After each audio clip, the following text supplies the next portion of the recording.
గణేష్. మా guide name is MBK Vasudevarao. నేను ಎಲ್ಲ మున్సిపల్ ఎలక్షన్ చేస్తున్నాను. ఊరు నెడదవని.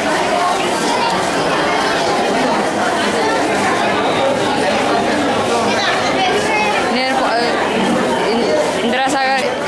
ఇంద్రసాగర్ పోలవరం ప్రాజెక్టు. ఈ ఇంద్రసాగర్ పోలవరం ప్రాజెక్ట్ పశ్చిమ గోదావరి జిల్లా పోలవరం మండలం నందలి రామయ్యపేట గ్రామం వద్ద రాజమండ్రి నుండి 34 కిలోమీటర్ల ఎగువ దూరంలో ప్రతిపాదించబడింది. ఇది 1943లో మద్రాస్ ప్రెసిడెన్సీగా ఉన్నప్పుడు రాంపాల్ సాగర్ 208 అడుగుల ఎత్తులో కట్టుటకు డిజైన్ చేసి అప్పట్లో 30 కోట్లు ఖర్చు పెట్టారు. అప్పటి నుండి పని జరగలేదు.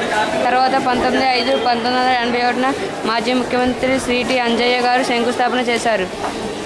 8/11/2004లో కుడి కాలువకు శ్రీ వైఎస్ఆర్ శంకుస్థాపన చేశారు. అంతర్రాష్ట్ర జలవివాదం వల్ల డ్యామ్ ఎత్తు 150 అడుగులు తగ్గించారు.